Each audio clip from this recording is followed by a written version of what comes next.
Dara demande des sanctions à l'encontre des publicateurs des photos des enfants entravés. Il l'affirme, leur collègue Khadim Gueye et ses co-inculpés sont toujours en détention. Le ministre de la Justice, quant à lui, est catégorique. Force restera à la loi. Harmonisation de la politique pénale à l'échelle du pays, des progrès notoires sont constatés depuis la mise en place de la circulaire sur la politique pénale selon le directeur des affaires criminelles. La conférence annuelle des chefs de parquet s'est tenue ce matin. Au cœur des échanges, la remontée des informations relatives aux poursuites dans les affaires sensibles. Déjà des bâtons dans les roues du BRT, la Fédération internationale des ouvriers du transport d'Afrique francophone affiche son scepticisme. Selon ses routiers, le BRT s'est soldé par un échec dans plusieurs villes d'Afrique. Dans ce journal, nous reviendrons également sur cette rocambolesque affaire à Toglou. Nous l'évoquions la semaine dernière, l'arrestation des personnes qui déterraient des produits impropres à la consommation d'une quantité de 450 tonnes pour les remettre dans le marché, d'autres pour leur propre consommation. Une pratique nocive à tout point de vue selon les professionnels de la santé. Quels sont les vrais dangers? À suivre notre reportage. Et Colette retrouva Senghor à Bel-Air. La République a rendu un vibrant hommage à la toute première dame du pays. Cérémonie de levée du corps ce matin à l'hôpital principal devant les présidents Diouf et Sall.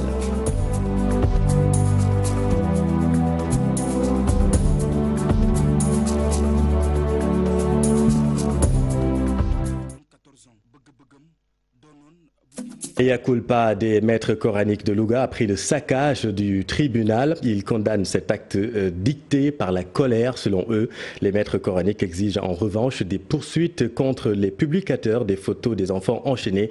Ils étaient en conférence de presse à Louga. Nous y reviendrons. Dans tous les cas, force restera à la loi. C'est avec fermeté que le ministre de la Justice s'est exprimé sur le saccage du tribunal de Louga. Une dangereuse jurisprudence pour la République. Selon Maître Malick Sall, les fauteurs de troubles seront traqués et identifiés.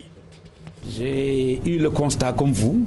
Soyez assurés que les auteurs de ces méfaits seront identifiés, seront sanctionnés à la hauteur effectivement de leurs actes. Je pense que ça a scandalisé comme tout le monde. Et moi aussi, en tant que ministre, ça m'a scandalisé. Je suis père de famille avant d'être quoi que ce soit. J'ai été talibé aussi.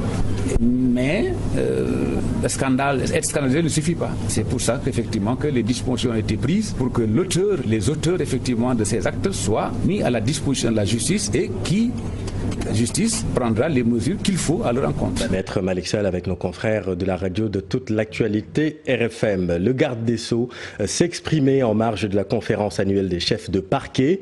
Selon le directeur des affaires criminelles, des avancées significatives ont été notées depuis la mise en place de la circulaire sur la politique pénale. Des progrès comme les visites des procureurs dans les commissariats de police par exemple. Alassane Ba et Tierno Loromedi. Il n'y a pas encore eu d'évaluation globale de la circulaire sur la politique pénale, mais des avancées ont été notées. Je reçois régulièrement les rapports qui nous viennent des parquets, qui nous viennent de l'activité des parquets. Je peux dire qu'en fait, il y a des améliorations extrêmement importantes qu'on a pu voir. Par exemple, pour certains procureurs qui ne visitaient pas régulièrement, par exemple, les commissariats et les conditions de garde à vue. La circulaire les astreint à un certain nombre de visites, par exemple, régulières. Et nous recevons, par exemple, maintenant, des rapports écrits de visites, avec même une description des lieux, etc., et des recommandations par rapport à... Ne serait-ce que par cet exemple-là, je peux vous dire qu'il y a beaucoup d'autres choses. Par exemple, certaines pratiques qu'il fallait bannir.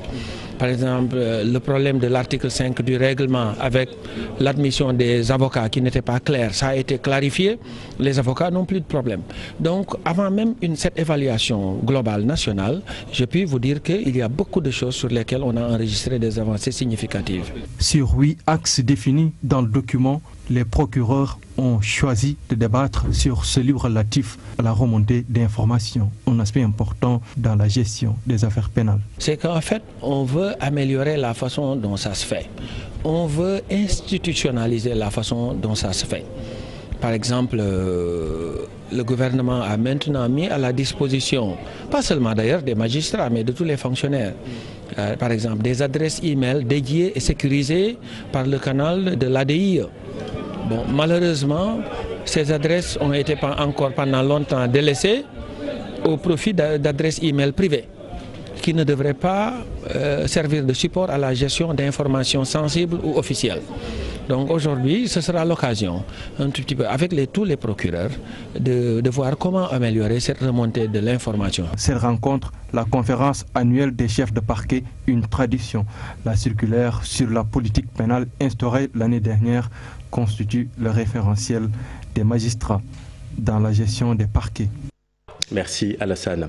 Le BRT a connu plusieurs échecs dans plusieurs pays d'Afrique aujourd'hui. Pour éviter une situation similaire pour le Sénégal, la Fédération internationale des ouvriers du transport d'Afrique francophone pense qu'il faudrait d'abord un cadre de concertation impliquant tous les acteurs.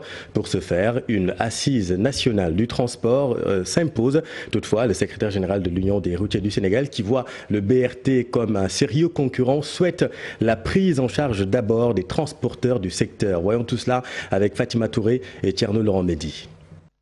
8 pays d'Afrique autour d'une table pour échanger sur les avantages mais aussi les inconvénients du BRT. Le constat est que dans beaucoup de villes africaines, la mobilité urbaine fait défaut. Aujourd'hui, il faudrait un cadre de concertation afin de trouver des solutions. Nous avons vu qu'effectivement, dans la plupart de nos villes, il y a beaucoup de problèmes liés à la mobilité urbaine.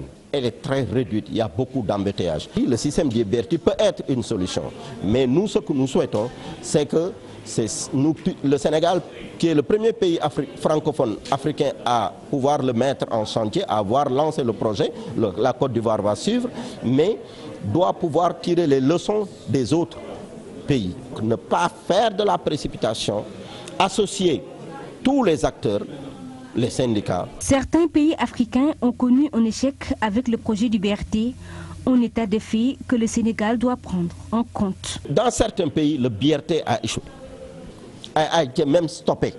Il est bon qu'on puisse s'approprier de toutes les expériences pour essayer de réussir notre projet de BRT au Sénégal. Le projet du BRT, oui, mais revoir les conditions de travail des transporteurs du secteur informel est encore mieux, nous dit le secrétaire général de l'Union des routiers du Sénégal. Nous avons un problème. Le problème qu'on a, nous sommes des travailleurs. L'État a mis des projets, mais avec ces projets, ne tient pas en compte aucune considération sur les contrats de travail, les déclarations au niveau de la caisse et de l'IPRES.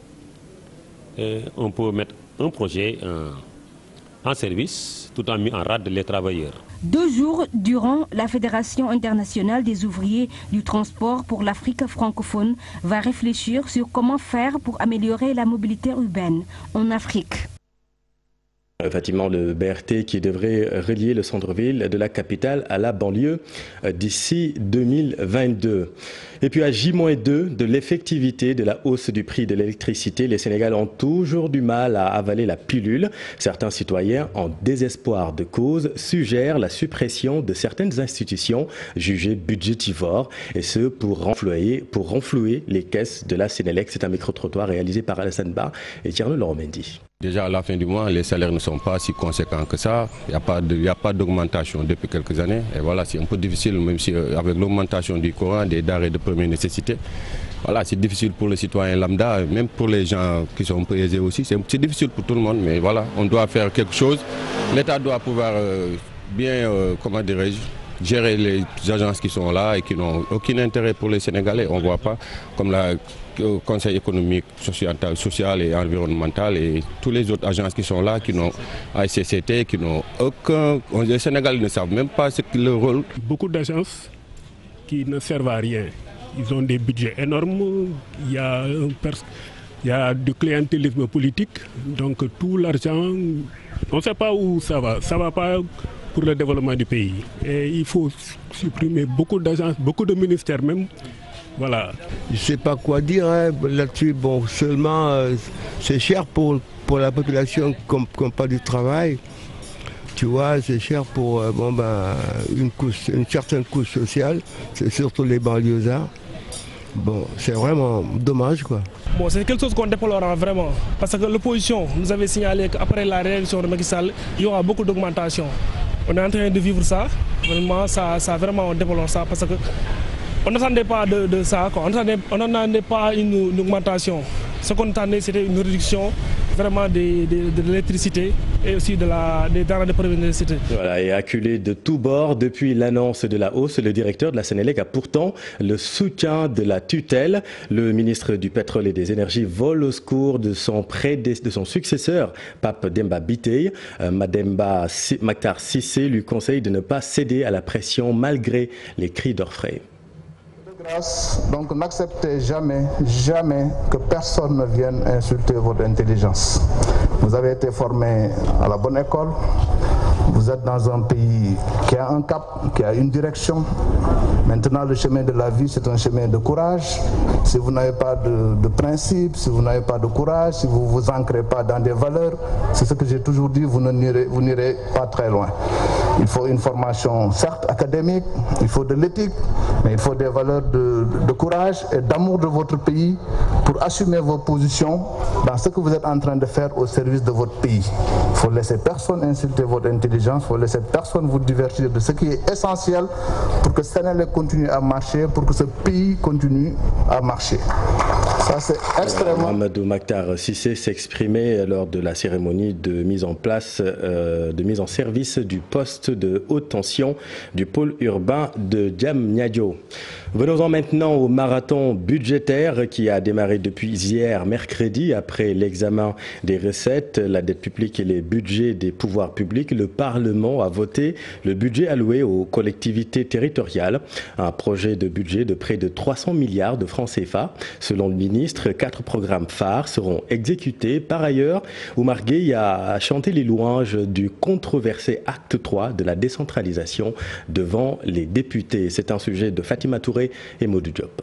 4 programmes phares vont être exécutés pour cette année 2020 par le ministère des collectivités territoriales. Face aux députés, le ministre de tutelle a décliné son ambition de renforcer la capacité des acteurs territoriaux. Pour lui, l'acte 3 de la décentralisation est une véritable avancée au bénéfice des anciennes communautés rurales. Avant, la patente n'était intéressée que par quelques communes, une centaine. Mais actuellement, moins de 100 d'ailleurs, à peu près une quarantaine de communes sur 599 collectivités territoriales. À l'heure actuelle, la SEL impacte les 557 collectivités territoriales communes au Sénégal. De ce point de vue-là, ce sont des avancées considérables. Les anciennes communautés rurales devenues communes reçoivent minimum une allocation minimale de 12 millions. Même si le président du groupe parlementaire Liberté et Démocratie pense le contraire. L'acte 3 de la décentralisation est un échec. C'est un échec parce que chaque fois, ce sont les élus locaux de la majorité qui se plaignent. Le ministre des collectivités territoriales persiste et signe. Avec le programme APACASEN rural, beaucoup de communes vont être autonomes. Le PACASEN qui intéresse 123 collectivités territoriales, 123 communes, pour 130 milliards sur 5 ans. Le président Macky Sall a décidé, le 10 octobre, quand il recevait l'ensemble des maires et présidents de conseil départemental, de généraliser ce PACASEN et il l'a appelé PACASEN rural, pour toucher l'ensemble des collectivités territoriales du Sénégal. Ce budget programme qui s'arrête à près de 300 milliards permettra le développement des collectivités territoriales selon le ministre. Une tournée est même prévue dans les jours à venir. Objectif, rencontrer tous les maires pour mieux appréhender le sens de la fonction publique locale. Merci Fatima. Notez qu'aujourd'hui les députés se sont penchés sur les projets de budget du ministère du pétrole et des énergies et de celui des mines et de la géologie. Nous y reviendrons. À Guédiawaye, plus de 1000 enfants n'ont pas passé l'examen du certificat de fin d'études élémentaires faute d'acte de naissance. Pas vraiment étonnant, puisque dans ce département de Dakar, plus de 2500 enfants de moins de 5 ans ne sont pas déclarés à l'état civil. Pour sensibiliser les populations, la préfecture a organisé un atelier qui se tient sur 2 jours dans la banlieue de Dakar. Nous retrouvons Salif Sow et Asmalik Diop. Tous les acteurs institutionnels et sociaux de Guédiawaye s'étaient donné rendez-vous à la salle de réunion de la préfecture de Pikine. La non-déclaration des enfants à l'état civil au cœur. Les derniers recensements fait état de 2600 enfants non déclarés, dont 1400 filles. Et ce n'est pas sans conséquence, regrette le secrétaire général de Pencum Dakar. C'est une situation qui est réelle au niveau donc de Guédiawaye. C'est beaucoup d'enfants qui sont confrontés à ce problème. Il y a même des enfants souvent qui ratent les examens, n'est-ce pas, faute donc de pièces d'état civil. Donc l'année dernière, la fédération, en collaboration avec le CDPE, a eu à aider pas mal de jeunes à régulariser, que ce soit les maîtres coraniques, les imams, les badjanougor, n'est-ce pas? En tout cas, tous les acteurs qui travaillent sur la protection de l'enfant sont ici et vont participer à l'atelier. Et ils vont constituer maintenant les relais. Ils étaient 1100 candidats au CFE sans extrait de naissance lors des derniers examens. Il faut que cela cesse, s'est indigné l'adjointe au préfet de Guédiawaye. Parce que bien vrai que des efforts considérables sont en train d'être faits, mais quand même jusqu'à présent nous rencontrons des enfants qui ne sont pas déclarés. Vous voyez combien le mal est assez profond. Maintenant, ce qui reste à faire, c'est sensibiliser davantage les acteurs sur quand même l'importance d'abord de l'état civil. Sensibiliser les parents à travers les organismes communautaires, les badjanougor, les délégués de quartier ainsi que les imams. Au Sénégal, le taux de l'enregistrement à l'état civil des enfants âgés de 0 à 5 ans a fluctué entre 70 et 80% ces dernières années. En Afrique subsaharienne, seuls 43% des enfants qui ont le même âge sont enregistrés à l'état civil. Merci Salif. Défense des intérêts des travailleurs, industrie des corps gras comme la Sonacos, le syndicat national des corps gras, regrette le désintéressement des jeunes de la lutte syndicale. Ces papis du syndicalisme s'inquiètent de cette situation qui n'augure rien de bon selon eux. Eux qui sont proches de la retraite souhaitent que la relève soit assurée par la jeunesse. Une session de formation a démarré d'ailleurs là-bas à Kaolack. Nous écoutons là-dessus Samuel Ndour. Il est le secrétaire général du syndicat des corps gras. Le syndicat national des travailleurs des industries corps gras est arrivé à un niveau qui demande carrément de refaire la formation de nos délégués du personnel. Parce que presque tous les anciens sont partis et il nous en manque actuellement. Donc il est préférable de former la relève pour mieux assurer la survie du syndicat. D'autant plus que c'est un syndicat d'envergure nationale qui a quand même des milliers de travailleurs sous sa responsabilité. Donc il est très important que ceux qui dirigent les travailleurs, que ceux qui sont les intermédiaires entre les travailleurs et les directions puissent avoir un certain niveau sur la formation syndicale pour pouvoir mieux défendre la société, mais aussi c'est surtout pour défendre les travailleurs, pour qu'il y ait moins de problèmes et qu'il y ait une paix sociale dans nos usines. Et on ne s'arrête pas à Kaolack, nous allons faire Ziguinchor, Diourbel, Louga et Dakar, où il y a plusieurs unités industrielles là-bas aussi. Donc la formation, ça sera une formation nationale. En prélude à la journée mondiale de lutte contre le sida, l'ONU-SIDA a publié son rapport annuel. L'organisation y stipule que la riposte à la maladie se trouve dans les communautés. Le document fait aussi état d'un recul du nombre de nouvelles infections dans le monde. Maguette Souare Diallo et Mohamed Djeng. Dans son dernier rapport, l'ONU-SIDA reconnaît l'investissement des communautés dans la lutte contre le VIH au Sénégal. Un engagement de la société sénégalaise encore magnifié car pouvant sauver des vies. L'implication des communautés dans la lutte. Les communautés étaient toujours au fond et au cœur de la lutte.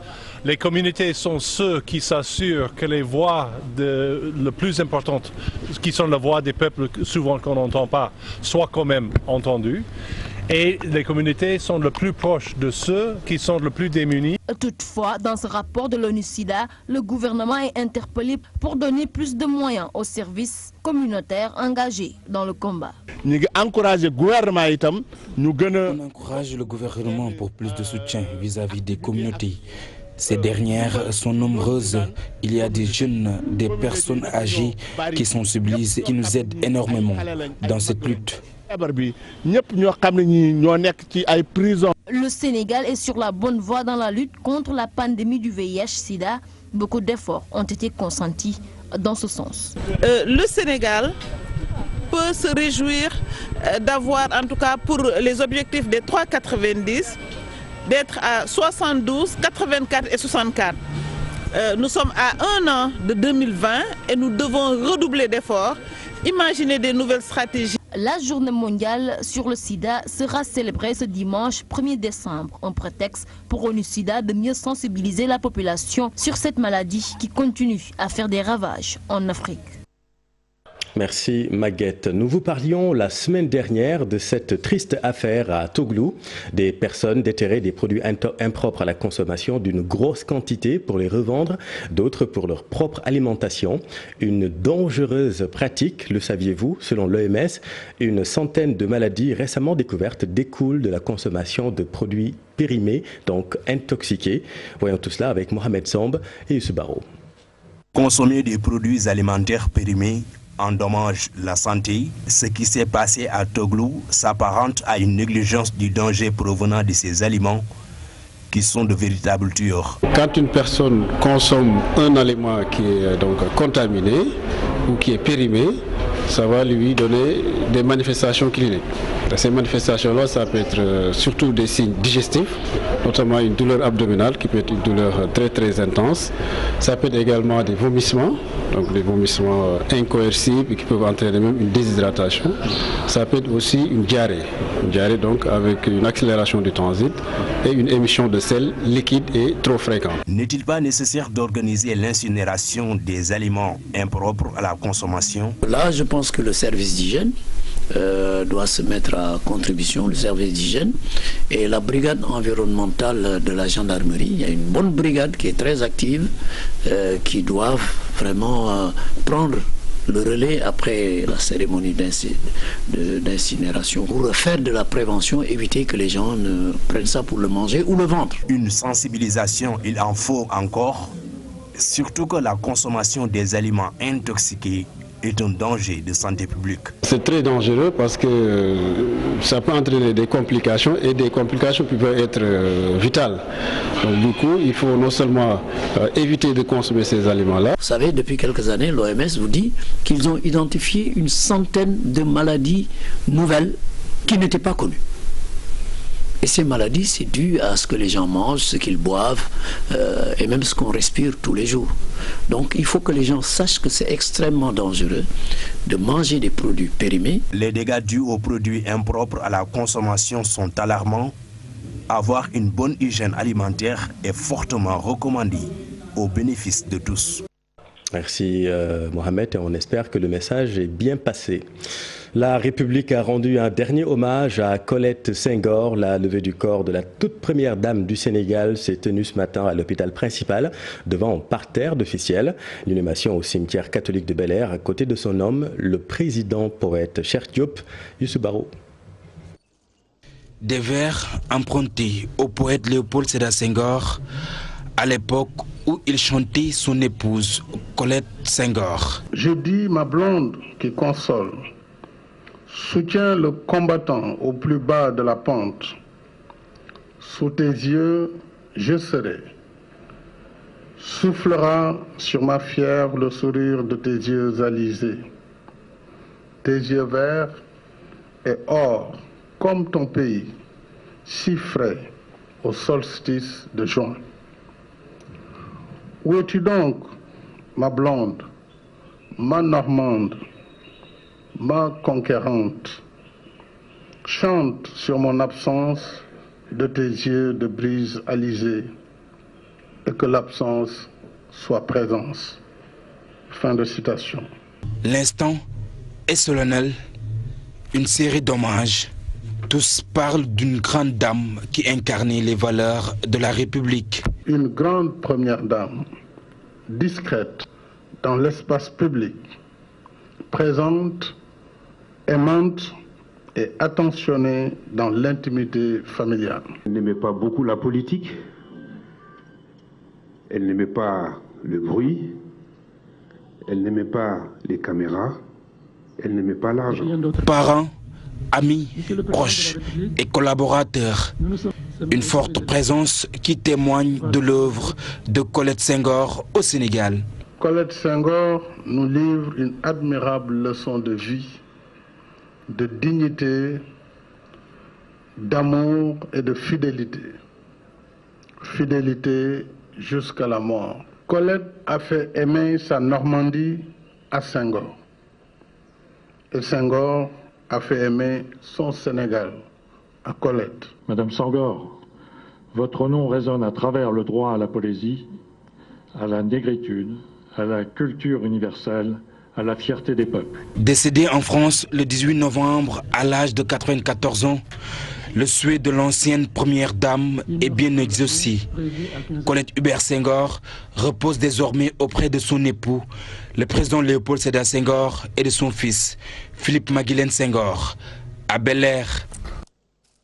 Et qui était Colette Senghor, son compagnonnage avec le président poète, son rôle de première dame. Qui d'autre que le poète Amadou Lamine Sall pour nous en parler? C'est tout à l'heure après la fin de ce journal. Sortons un peu de Dakar à présent. Zoom sur le village Wounyanké, un coin perdu dans le Fouladou, dans la région de Kolda. La bourgade souffre de son enclavement. Les routes sont chaotiques. L'accès à l'électricité est un lointain mirage. Et pour couronner le tout, le liquide précieux est une denrée rare. Abdoulaye Diallo. Perdu dans la forêt d'Idjimara du département de Médina Yoro Foulah, le village de Wounyanki et ses environnants ne comptent pas moins de 10 000 âmes. Mais ces localités sont victimes d'un manque criard d'infrastructures sociales de base. Ces doléances, le calife de leur cité les répète chaque année devant les membres de la délégation de l'État à l'occasion de leur gamou. Nous avons besoin d'eau et de l'électricité car nous souffrons beaucoup à cause de ces manquements. Nous vous invitons à copier sur le prophète Mohammed qui disait que les êtres humains doivent être égaux devant la distribution de l'eau et de l'électricité. Vraiment, ces doléances nous préoccupent à plus d'un titre.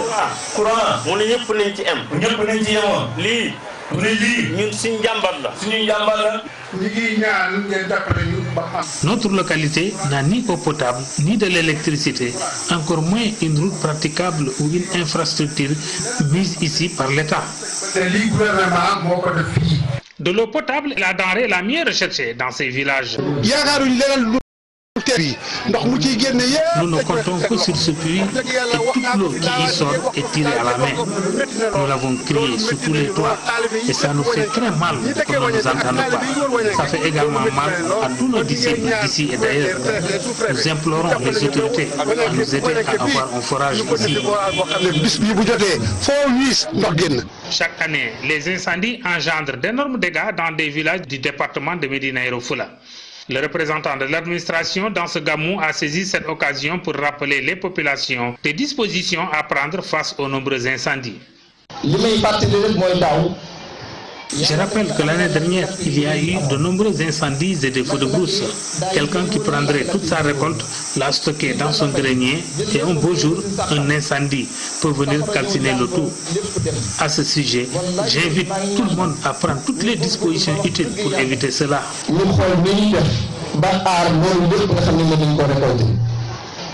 Nombreuses parmi les femmes de ces localités sont victimes ne serait-ce qu'une seule fois d'un avortement à cause de la pénibilité de leurs travaux. Merci Abdoulaye. Sur l'international, rien ne va plus en Mauritanie. Brouille entre le président Ghazouani et son prédécesseur. La pomme de discorde, la présidence de l'Union pour la République, c'est le parti présidentiel. Divergences qui ont amené l'actuel président à se séparer de sa garde rapprochée, réputée fidèle à Mohamed Abdelaziz. Le point de l'actualité internationale avec Khadijatou Goro. À Nouakchott, la célébration de la fête nationale est marquée par une tension entre l'ancien et le nouveau président. Insatisfait depuis son retour au pays la semaine dernière, après une tournée à l'étranger, Mohamed Ould Abdelaziz peine à trouver sa place. L'ancien président veut toujours être au sommet de l'Union pour la République, le parti présidentiel qu'il a lui-même fondé. Il a été délaissé la semaine dernière par son propre camp. Situation qui risque de plomber les relations entre les deux hommes. L'actuel président aurait même écarté l'équipe constituant sa garde rapprochée, jugeant que celle-ci est fidèle à son prédécesseur. Cependant, l'opposition fait appel à d'éventuelles enquêtes sur la corruption durant ses mandats. De quoi courroucer l'ancien chef de l'État qui n'est pas loin de faire une scène à son successeur. À RDC, plus de 5000 personnes ont péri à cause de la rougeole. Principalement, plus de 90% des enfants de moins de 5 ans y ont perdu la vie depuis le début de l'année. Une information révélée par l'UNICEF. L'épidémie d'Ebola a fait plus de 2000 victimes dans l'est de la RDC. Elle a suscité une attention internationale soutenue. Par contre, la rougeole a fait 2 fois plus de victimes, mais continue d'être mise à l'écart. Lutte contre le terrorisme au Sahel. La France demande au Mali et au Burkina Faso une mobilisation plus accrue sur le plan politique. Le ministre français des Affaires étrangères, Jean-Yves Le Drian, a lancé hier un message à l'égard des 2 pays. Stabiliser des territoires secoués par les violences djihadistes et intercommunautaires. Le chef de la diplomatie française dit attendre des chefs d'État maliens et burkinabés plus d'actions politiques après la mort de 13 militaires français lundi dans une opération anti-djihadiste au Mali et sur fond de flambée de violence dans les 2 pays. Voilà, Khadija Tougoro, stagiaire qui nous vient du Mali. Merci Khadija. Et puis un mot de sport, on se jette dans la mêlée pour parler rugby. Éliminatoire Coupe d'Afrique des Nations 2020 à une victoire de la qualification. Le Sénégal peaufine ses stratégies avant sa rencontre avec l'île Maurice ce samedi. La sélection sénégalaise qui espère un soutien massif du public sur les gradins de Léopold Sédar Senghor. Cher Sadibou Diarra. Rien que la victoire, c'est le leitmotiv dans les rangs de l'équipe nationale du Sénégal de rugby à 15. Sous la houlette d'un nouveau staff technique, les rugbyman sénégalais sont prêts à surclasser l'île Maurice ce samedi avec l'apport pour une fois du jour évoluant dans le championnat local. On a eu des belles surprises au niveau des locaux. On a vu que le niveau était très intéressant. Maintenant, il reste beaucoup de travail quand même. Et donc, on a convoqué 35 joueurs locaux, ce qui est beaucoup, sur 6 équipes. Et aujourd'hui, on a fini par en recruter quelques-uns pour le match officiel de samedi contre l'île Maurice. Et donc, oui, on est très contents. Même de la préparation se passe très bien. Et j'espère que ça finira par une victoire samedi. Pour y arriver, le soutien d'un nombre public est très attendu. Presque la moitié des joueurs évoluent au Sénégal. Nous lançons un appel aux Sénégalais pour qu'ils viennent soutenir l'équipe et la galvaniser. Nous en avons vraiment besoin. On reçoit à la maison devant un peuple qui est passionné en plus, sportif, au niveau sportif. Donc j'espère qu'on aura le résultat samedi. En tout cas, on fera tout pour. Comme temps pour le dernier tour des éliminatoires de la Coupe d'Afrique des Nations de rugby 2020, Sénégal-Île Maurice c'est ce samedi à 16h au stade Léopold Sédar Senghor. À domicile, les Lions ont leur destin continental entre leurs mains. La qualification passe par un succès. Merci Serge et Go Gaindé, allez-y soutenir massivement les Lions du Sénégal. Et puis dernière minute, meurtre du photographe Abdourazak Khan à Malika, l'un des 2 présumés meurtriers et le receleur placé sous mandat de dépôt aujourd'hui. Le deuxième assassin présumé court toujours. C'est la fin de cette édition, merci de l'avoir suivi. L'info continue, le poète Amadou Lamine Sall est dans la dernière partie de Soir d'Info avec vous, Papa Blaider, pour parler de la toute première dame de l'histoire du Sénégal en compagnie de la première dame de la RFM, Binta Diallo. C'est à vous.